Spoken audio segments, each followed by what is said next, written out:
Assalamualaikum warahmatullahi wabarakatuh. Welcome back to our YouTube channel, di channel YouTube BSOKC FPWJ. Perkenalkan, nama saya Said Maulana, staf Departemen Kajian BSOKC FPWJ tahun 2020. Nah, kali ini saya akan memandu Syariah Talk yang pertama, dan saya tidak sendiri di sini. Saya bersama pembicara yang hebat, yaitu Presidium Nasional BOSE tahun 2020. Nah, penasaran gak sih apa yang nanti kita bicarain, apa yang kita bincangin bersama Kak Tufel? Langsung aja cek it out. Assalamualaikum Kak Tufel.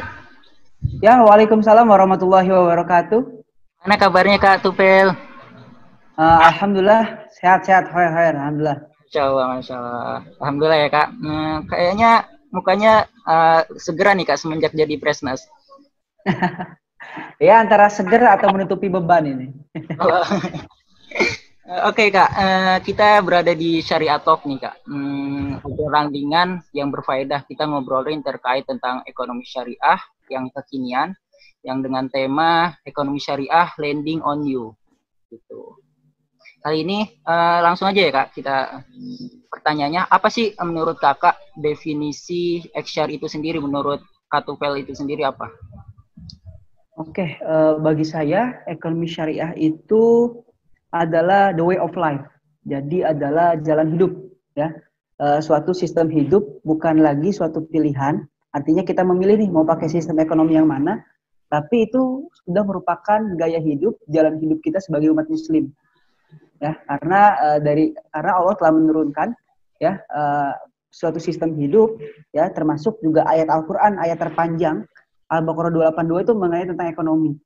Jadi ekonomi Islam itu adalah jalan hidup kita sebagai umat Islam. Masya Allah. Jadi intinya way of life lah ya. Jalan ya, hidup. Benar, itu poinnya. Nah, menurut Kakak nih, Kakak kan udah menggeluti X-Share gitu. Apa sih poin plus yang ada di X-Share itu sendiri? Oke, selama yang saya pelajari ya dalam ekonomi syariah ini, saya menemukan 4 nilai utama dalam ekonomi syariah. Yang pertama itu, ekonomi syariah itu mengedepankan kepemilikan. Artinya segala sesuatu itu udah milik Allah dan kita hanya mengelolanya. Lalu yang kedua, dalam ekonomi syariah ini ada namanya nilai itu berusaha dengan berkeadilan. Kita menghindari dalam Islam itu penumpukan harta dengan kita menafkahkan sebagian harta kita kepada yang membutuhkan. Yang ketiga, itu ada pertumbuhan yang seimbang, bagaimana kita menjaga keseimbangan kesejahteraan iman kita spiritual dengan kelestarian alam. Lalu yang keempat, bekerja sama dalam kebaikan, yang artinya dalam Islam itu ada kompetisi, ya. Kompetisi itu tetap didorong, namun berdasarkan kerjasama yang berkebaikan.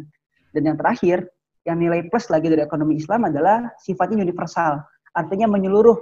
Jika teman-teman tahu produk-produk ekonomi syariah seperti bank dan lain-lainnya, itu bisa digunakan juga loh oleh yang orang-orang non-Islam. Jadi benar-benar untuk seluruh umat gitu produk dari ekonomi syariah. Masya Allah, berarti banyak banget gitu poin-poin plus dari ekonomi syariah itu sendiri ya kayak. Dari tadi sangat-sangat banyak. Harta titipan, plus juga kalau misalkan apa lagi ya? Oke. Terus pertanyaannya lanjut nih Kak. Kakak tadi udah nyebutin definisi X-Share, terus juga poin plus dari X-Share itu sendiri. Nah, kenapa Kakak memilih untuk menggeluti X-Share? Nah, apakah ada tokoh-tokoh inspiratif yang membuat Kakak itu terdorong gitu untuk masuk ke dalam dunia X-Share? Oke, sebenarnya menarik nih, pertanyaan menarik ya. Kenapa saya bisa tertarik dengan ekonomi syariah, bahkan saya bisa kuliah di Tazkiyah sebagai kampus pelopor ekonomi syariah, saya mengambil jurusan manajemen bisnis syariah. Itu bermula dari kelas 10 ya, dari SMA kelas 1, kelas 2, saya udah tertarik dengan ekonomi syariah. Itu berawal gara-gara saya membaca buku. Dulu ada namanya buku Bisnis ala Nabi, ya, warna merah sama putih covernya itu. Lalu juga saya baca buku 7 Keajaiban Rezeki karya Ipo Santosa. Yang intinya dari dua buku itu menceritakan bagaimana Nabi itu memiliki jiwa entrepreneurship. Nabi itu dan para sahabatnya, bahkan 10 ashabikunal awalun itu seorang pengusaha yang kaya raya, ya. Ditambah lagi saya makin penasaran bagaimana itu sistem kerja Rasulullah dengan Siti Khadijah yang pada saat itu sudah menggunakan sistem kerjasama bagi rugi dan bagi hasil yang kita sebut dengan mudharabah saat ini. Dan juga dulu saya penasaran pas sama apakah benar emang Rasulullah itu ketika jualan itu menyebutkan keuntungannya berapa, keuntungannya berapa dan modal dia berapa. Nah, atas dasar penasaran itulah saya tertarik dengan dunia ekonomi syariah, yang hingga akhirnya saya bisa kuliah di Taskia, ngambil jurusan manajemen bisnis ekonomi syariah. Dan kalau untuk ditanya tokoh inspiratif, tidak lain dan tidak bukan, saya menjawabnya Ayahanda Syafi'i Antonio, ya, yang itu sudah tidak asing lagi nama beliau. Beliau seorang mu'alaf yang termasuk salah satu tokoh berpengaruh dalam dunia ekonomi syariah, baik di dunia terutama di Indonesia. Beliau merupakan salah satu founding father dari ekonomi syariah di Indonesia bersama Pak Diwang Karim dan kawan-kawan. Kita juga dulu saya di kampus ya, misalnya di Taskia, setiap bulan ada kajian dengan beliau. Di situ saya makin terinspirasi bagaimana cita-cita beliau untuk menumbuhkan ekonomi syariah di dalam Indonesia ini. Itu sih, dari perjalanan beliau menjadi mu'alaf, ibaratnya ya tanda kutip itu diusir oleh orang tuanya karena berbeda keyakinan, hingga akhirnya beliau bisa membangun ekonomi syariah seperti ini sekarang. Masya Allah. Berarti awalnya itu Kak Tufel ini berawal dari baca buku ya Kak? Awalnya ya benar, dari baca buku. Terus apa ya, tokoh inspiratifnya itu Pak Antonio, yang mana beliau seorang mu'alaf gitu, bisa mendirikan Eksyar gitu. Nah, menurut Kak Tufel, apa sih pandangan Kak Tufel ke depannya mengenai perputaran ekonomi dari sudut ekonomi syariah gitu? Oke, mengenai tentang perputaran ekonomi ya dari sudut pandang ekonomi syariah, saya sangat optimis ke depannya perputaran ekonomi atau transaksi ekonomi yang ada di Indonesia maupun dunia ini bakal berubah nih, arahnya bakal ke arah syariah. Ya, beberapa tahun lalu itu hits kan, hijrah-hijrah, banyak konten-konten hijrah kan, dari hijrah keislaman ya kan, hijrah masalah perjodohan, ya, hijrah makanan, hingga sampai akhirnya hijrah keuangan. Banyak sekarang komunitas-komunitas anti riba, komunitas-komunitas yang memperjuangkan dengan nilai-nilai ekonomi syariah. Nah, ditambah lagi, kalau teman-teman sadari, mulai tahun ini banyak banget yang aware atau sadar tentang halal lifestyle. Ya, dari produk-produk kecantikan yang mudah mempelopori atau membranding sebagai produk halal.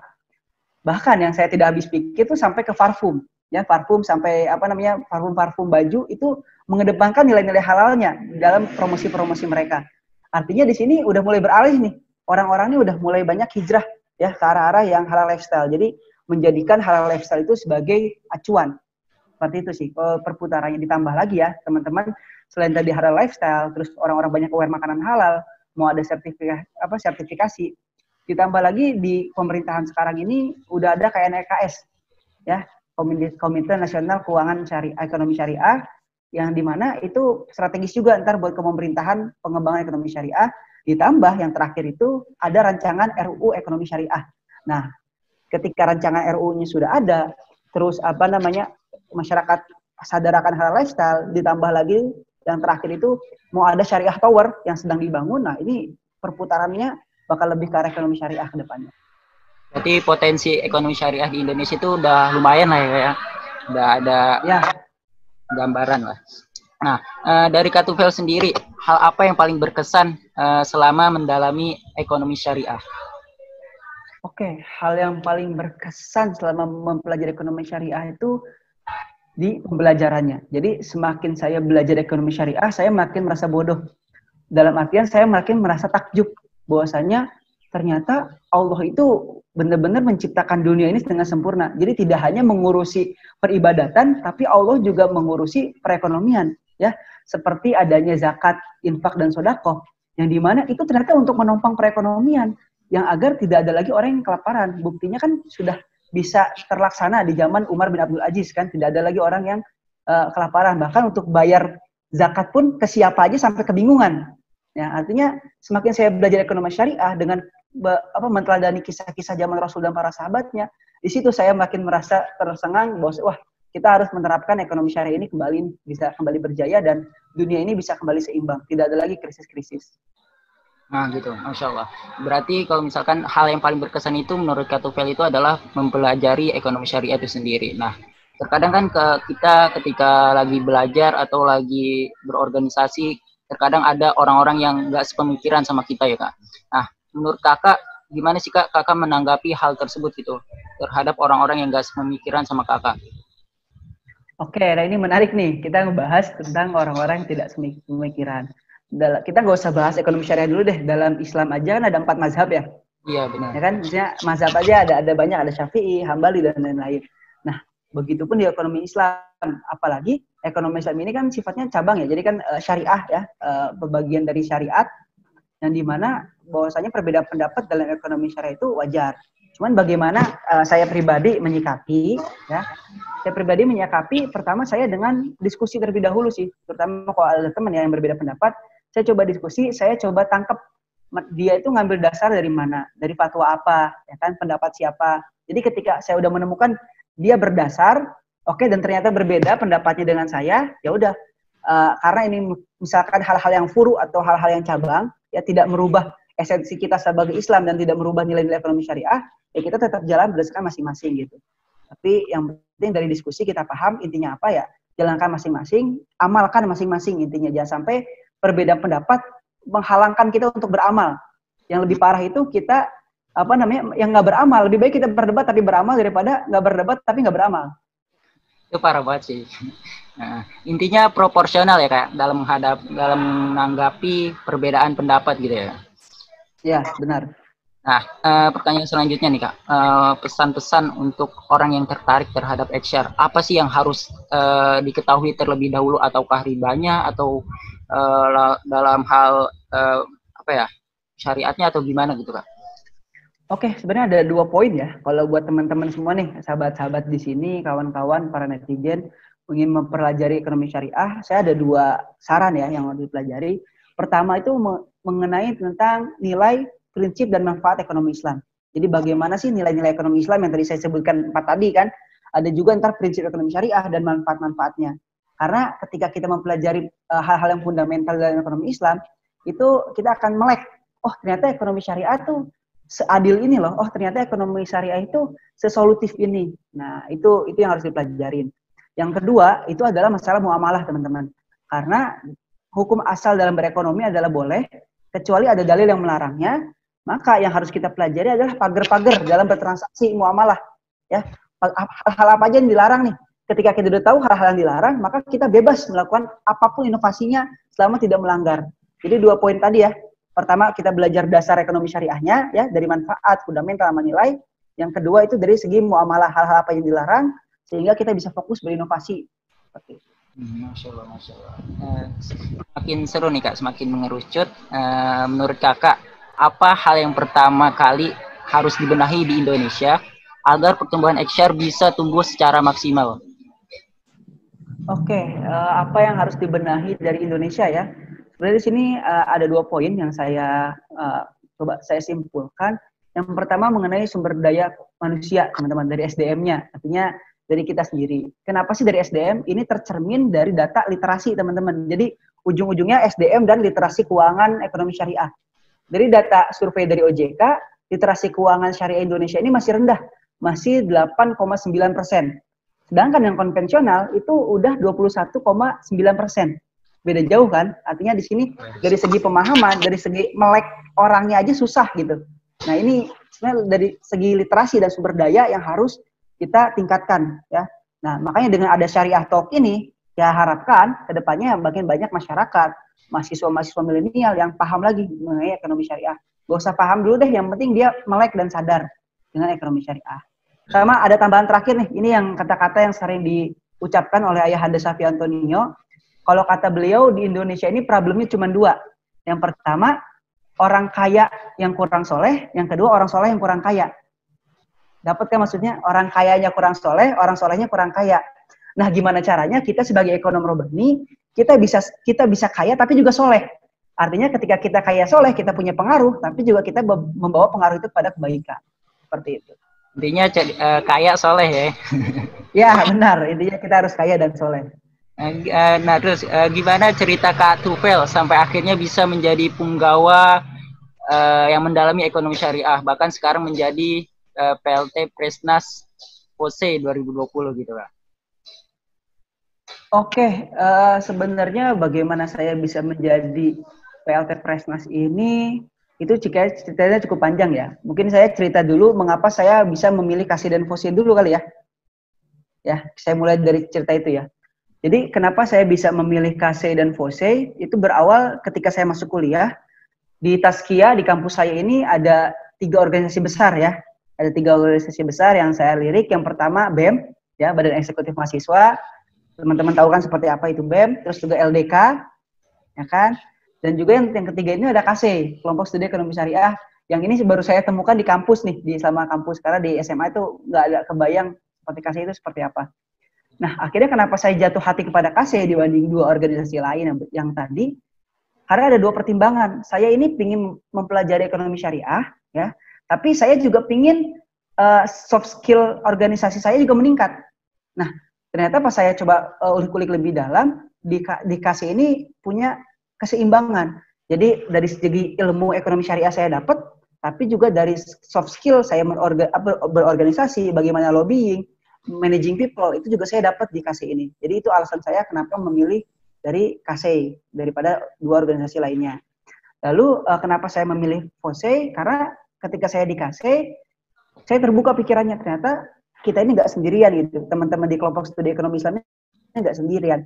Banyak banget kelompok studi ekonomi Islam juga di kampus-kampus lain yang sekarang udah tersebar di 14 regional, di 24 provinsi, yang menjangkau 200 KSE atau jurusan di universitas, dan juga ada 20.000 lebih kader. Nah, saya potensinya kayaknya besar nih untuk bangun relasi, ya kan? Dan ternyata benar, ketika saya join di FOSE, saya menemukan orang-orang yang sepemikiran, orang-orang yang satu frekuensi dengan saya, membahas ekonomi syariah itu enak buat tektokan ya, yang di kampus saya belum tentu dapat gitu. Jadi saya dapatkan di FOSE gitu, orang-orang untuk bertukar pemikiran.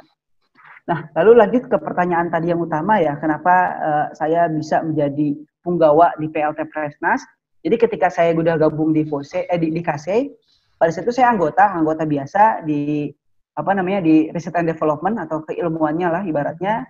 Di situ saya udah mulai aktif sih. Saya udah mulai aktif ikut lomba-lomba. Saya juga aktif ikut kegiatan FOSE. Hampir semua kegiatan FOSE udah pernah saya ikutin. Nah, itu menjadikan saya di tahun keduanya saya ditunjuk, diamanahi oleh teman-teman menjadi ketua dari kelompok studi ekonomi Islam Progres Tazkiyah. Nah, ketika saya sudah lengser di tahun kedua, pada saat itu saya dicalonkan oleh teman-teman saya maju kepada Presidium Nasional ya di tahun kemarin. Nah, tapi di qadarullah di tahun kedua ketika pencalonan saya belum terpilih pada saat itu ya.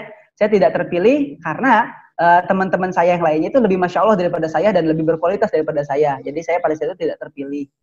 Nah, namun yang menarik ketika di sesi wawancara pada saat maju Presnas itu, saya berkata bahwasanya kenapa alasan saya maju Presnas ini bukan jabatan yang saya incar, bukan jabatan menjadi fokus saya, melainkan kontribusi. Ya, jadi tapi kontribusi. Nah, karena saya diwawancara berkata hal tersebut, maka saya harus mempertanggungjawabkan apa yang saya bicarakan. Nah, walaupun saya tidak terpilih, saya memutuskan untuk lanjut kepada pengurusan nasional. Jadi saya menjadi anggota mereka walaupun saya tidak terpilih. Bagi sebagian orang itu kok bisa sih? Karena kan berat kan. Seorang pemimpin nggak terpilih biasanya mau melanjutkan jadi anggota itu susah. Gengsi tapi saya ya gengsi biasanya kan. Ya, tapi saya berusaha untuk memegang janji saya bahwasanya kontribusi. Alhamdulillah ketika saya menjadi pengurus nasional, saya dikasih 4 amanah besar ya. Ini salah satu program-programnya program inovasi. Yang pertama itu saya penanggung jawab sebagai Kitab Sakti FOSE, yang di mana Kitab Sakti FOSE ini isinya rangkuman dasar tentang materi-materi ekonomi syariah yang kita bukukan menjadi e-book yang bisa dibaca oleh semua kader, dan ini telah kita sebar ke 14 regional. Itu saya PJ-nya. Yang kedua, FOSE Podcast ya, udah terbit sekitar 10 podcast ya. Ini tahun ini itu adalah program inovasi yang mana tujuannya untuk menjembatani teman-teman yang di regional lain untuk mendapatkan ilmu-ilmu ekonomi syariah spesifik dari berbagai industri. Lalu yang ketiga juga masalah FOSE menulis ya.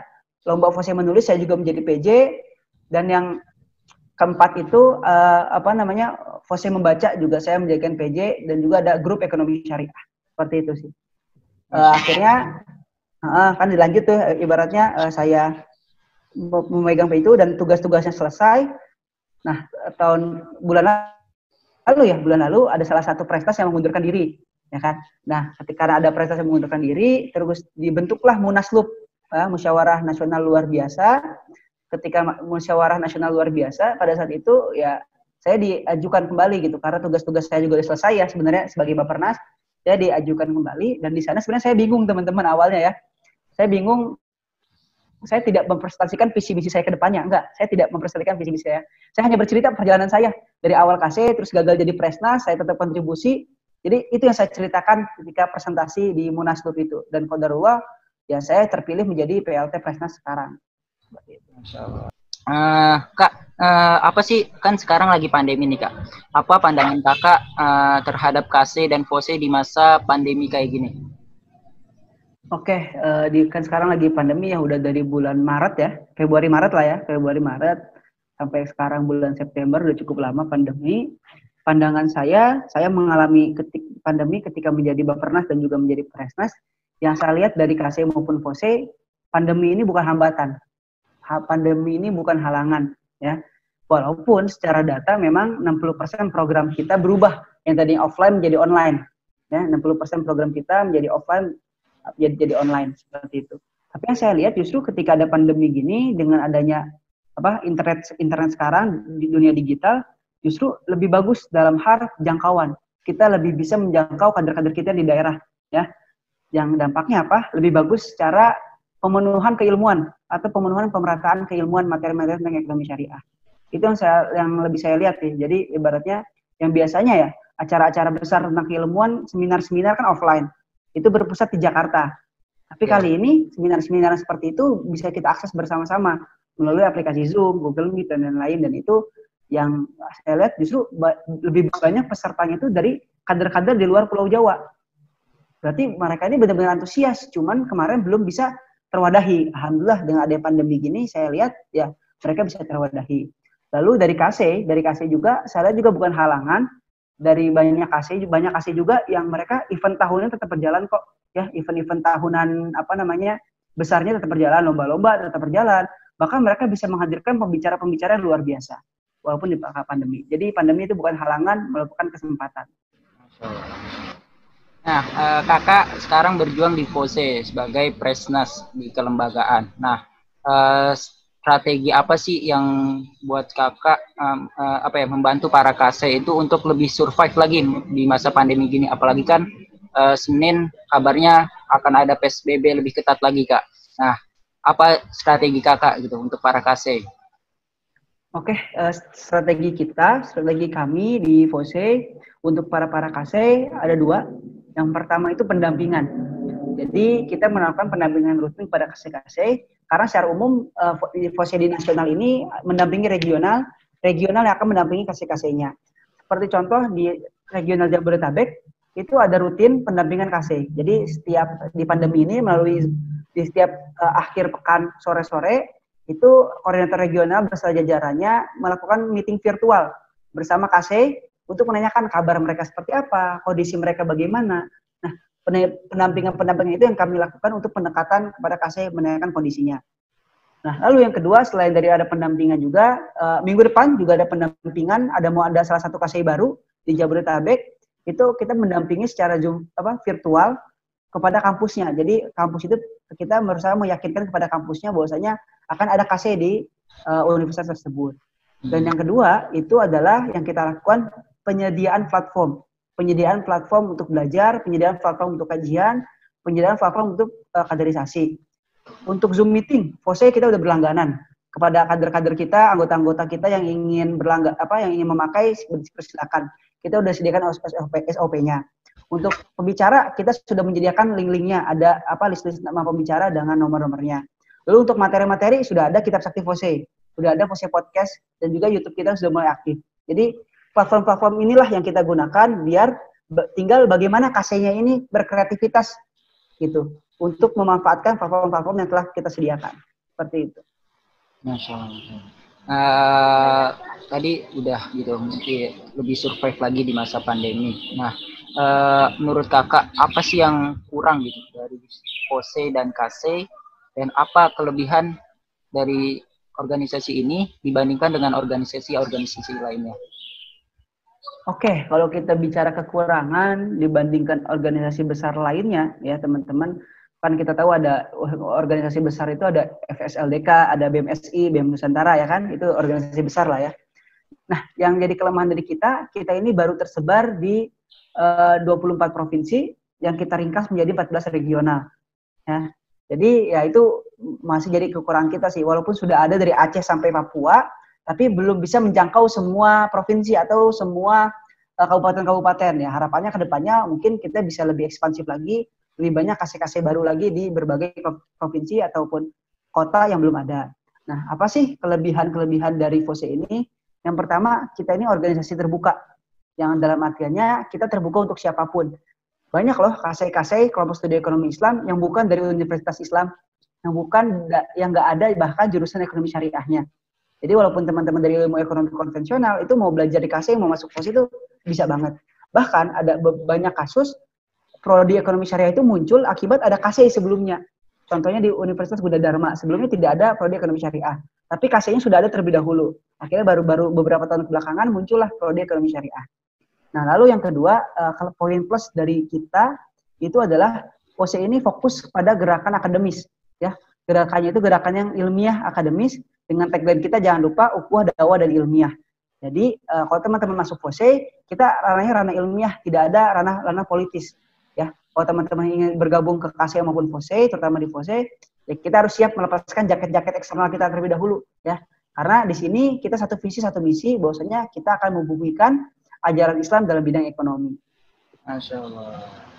Nah, jika menurut kakak, apakah KSE yang ada ini udah mumpuni gitu kak?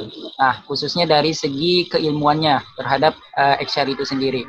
Dari khususnya kalau dari 1 sampai 5 ada di tingkat berapa KSE pada saat ini? Oke, kalau dihitung 1 sampai 5 ada berapa mengenai keilmuan, saya boleh nyebut, saya berani nyebut 4 poinnya. Berarti udah apa ya? Udah maksimal banget ya, udah dikit lagi batas. Ya, kenapa saya bilang menjadi 4 dan mumpuni? Yang pertama kita berdasarkan data ya. Kita punya data, kita punya akreditasi KSE. Nah, dalam akreditasi KSE ini kita ada 4 tahap. Yang pertama itu namanya berdaya, yang kedua itu mandiri, yang ketiga rintisan, dan yang keempat itu tunas. Nah, 20% dari anggota kita itu sudah berdaya, 12%. Nah, yang paling banyak ini 56% itu mandiri. Nah, sisanya itu rintisan dan tunas. Artinya di sini paling banyak di mandiri, maka ya sebenarnya sudah mumpuni. Ya, hanya saja sedikit kurang merata. Ya, masih harus ditingkatkan lagi untuk mencapai poin 5 ketika mayoritas sudah di berdaya. Lalu juga kenapa saya berani bilang mumpuni? Karena beberapa KSE itu sudah banyak yang go internasional. Tahun kemarin anggota KSE dan Bappenas kita ada yang international conference di ISFBI ya presentasi, dan itu hanya salah satu contoh, masih banyak yang hal-hal lainnya seperti itu. Oke kak, tadi kita udah ngobrolin terkait tentang XR itu sendiri, terus juga ngobrolin tentang KSE, FOSE. Nah, bagaimana sih komitmen kakak setelah terpilih gitu sebagai PLT Presnas, dan apa yang membuat kakak bertahan dengan komitmen tersebut? Oke, ini menarik ya, komitmen saya sebagai pelaksana tugas Presnas ya, yang baru diangkat bulan Agustus kemarin. Gini teman-teman, ketika di awal presentasi, kan tadi saya udah sempat jelasin ya, saya tidak mau menjelaskan banyak visi misi, tapi ada satu quotes yang saya kasih kepada kemarin, saya berkata bahwasanya saya tidak akan banyak janji, karena bagi saya pada saat ini bukan banyak janji manis yang FOSE butuhkan, tapi orang yang selalu ada untuk FOSE. Nah, maka saat itu saya berkomitmen saya untuk selalu hadir untuk FOSE. Ya, saya selalu hadir, selalu ada untuk FOSE. Saya akan memprioritaskan FOSE selama saya menjadi PLT Presnas. Dan ini saya pegang, dan selama 1 bulan lebih ini ya saya sudah bisa memegang janji tersebut gitu. Setiap ada undangan-undangan dari KSE atau butuh pendampingan, saya selalu bersedia gitu. Bahkan kalau ada kader-kader yang mau telepon mengenai tentang perkaseannya juga saya selalu terima, kecuali itu berbentrokan dengan agenda lainnya yang udah yang ngetek duluan gitu dari KSE lain. Seperti itu sih. Jadi selalu ada untuk FOSE lah yang saya pegang. Ya, hati Kak Tufel udah untuk FOSE. Iya, saya wakafkan sampai November. Kak Tufel punya inovasi nggak? Gimana supaya generasi muda ini di Indonesia beralih untuk bertransaksi secara syariah? Oke, inovasi bagaimana sih kita bisa bertransaksi secara syariah, terutama ini pesan persuasif kan ya, ajakan ya. Oke, Bisa diulang, maaf, bisa diulang. Kak Tufel punya inovasi nggak gimana supaya generasi muda Indonesia beralih untuk bertransaksi secara syariah? Oke, inovasi bagaimana caranya kita nih generasi muda bisa menjadi bertransaksi secara syariah. Pertama itu yang harus dimulai itu dari diri kita sendiri dulu. Jadi dari para milenial nih, bagaimananya kita bisa menjadi influencer, ya. Kita bisa menjadi influencer orang-orang yang berpengaruh di lingkungan maupun di sosial media, ya. Karena kenapa? Kan sekarang lagi zamannya karena digital kan. Ketik banyak influencer-influencer, kita harus banyakin lagi nih influencer ekonomi syariah. Pada saat ini yang udah besar kan ada Kak Irsad Al-Ghifari ya, salah satu Expressnas yang beliau sudah menjadi influencer ekonomi syariah. Nah, karena dari influencer itulah nanti para millennials ini akan melek, akan sadar ya. Kenapa juga kita harus dakwahnya harus di media? Karena pada saat ini anak muda terutama sedikit yang di masjid. Untuk apa kita dakwah di tempatnya sedikit gitu. Jadi kita dakwah di tempatnya orangnya banyak. Pada ngumpul di mana, di Instagram, di TikTok, ya kan? Gimana caranya kita bisa menjadi influencer, ya kan? Yang ekonomi syariah. Jadi kita menjadi panutan, mengajak teman-teman yang lainnya. Itu sih paling inovasi bagi milenial. Diri kita sendiri nih yang masih muda, ya kita aktif untuk berdakwah di media sosial mengenai ekonomi syariah dengan konten yang menarik. Berarti kalau dari tadi yang kakak tadi bilang tuh, kita harus kaya, harus soleh, harus jadi influencer juga ya. Iya, intinya gini loh, kan masyarakat itu biasanya akan nurut dengan orang berpengaruh kan, Iya ya benar. di lingkungan kan. Nah, orang berpengaruh biasanya dia punya jabatan, punya kekayaan, ya kan. Gitu. Ibaratnya kalau kita udah punya kekayaan dan kekuatan, tapi tadi kita soleh, iman kita kuat, maka kita akan bisa menggerakkan kepada kebaikan. Nah, pertanyaan terakhir nih Kak. Kak Tufel ada pesan persuasif nggak untuk para milenial Indonesia, Muslim Indonesia, nggak agar tertarik untuk bertransaksi secara syariah gitu? Pesan persuasifnya. Tadi kan inovasi, sekarang pesannya.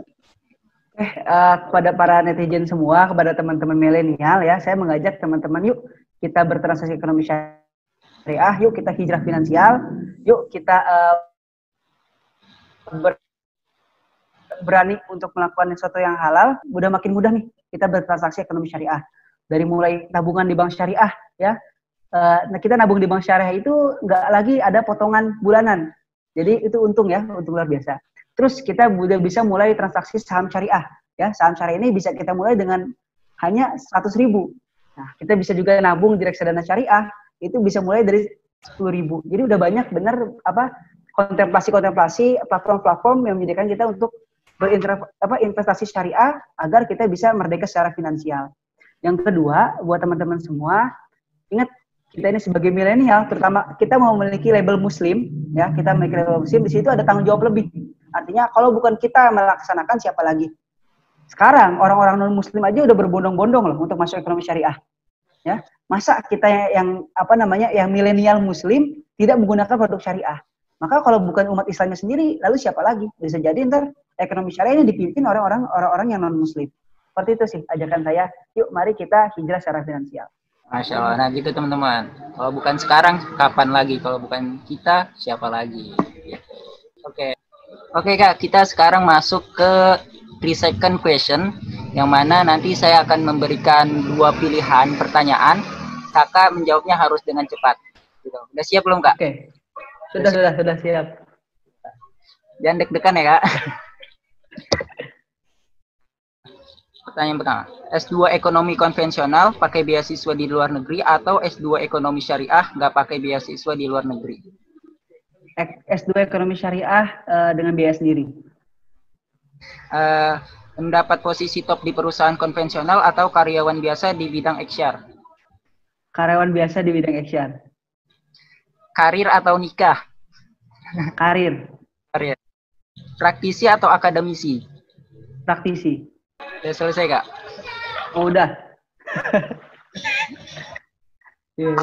Mungkin kita sudah di penghujung acara. Mungkin dari Kak Tufel bisa memberikan closing statement untuk acara Syariah Talk pada hari ini. Oke, baik buat teman-teman semua, buat para pendengar Syariah Talk, sesuai dengan judul Ekonomi Syariah Learning on You, ya kami mengajak dari saya pribadi juga teman-teman semua untuk para pembelajar ekonomi syariah untuk tetap belajar memperdalam ekonomi syariah, karena kita ini sama-sama dibutuhkan gitu, teman-teman dibutuhkan dalam memajukan ekonomi syariah. Itu jangan lupa apa yang sudah pelajarin untuk diamalkan. Nah, karena saya melihat ya, terutama juga ini teguran buat diri saya pribadi dan juga saya teman-teman sekitar kita yang yang mempelajari ekonomi syariah ini masih banyak yang belum mengamalkan ekonomi syariah. Karena percuma kita belajar banyak kalau kita tidak mengamalkannya. Seperti itu. Dan juga buat para pendengar yang baru ingin mempelajari ekonomi syariah, saya berikan semangat ya, karena ekonomi syariah ini mudah untuk dipahami, mudah untuk dipelajari, dan terakhir ekonomi syariah itu nggak ribet. Karena pada dasarnya semua itu boleh kecuali hanya ada hal-hal beberapa yang dilarang. Oke, ingat ekonomi syariah itu tidak ribet, ekonomi syariah itu mudah. Terima kasih. Assalamualaikum warahmatullahi wabarakatuh. Waalaikumsalam warahmatullahi wabarakatuh. Terima kasih Kak Tufel atas materi yang telah diberikan.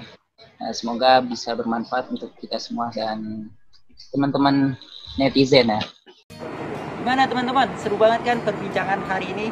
Semoga bermanfaat ya buat teman-teman semua. Sampai jumpa di edisi Syariah Talk selanjutnya.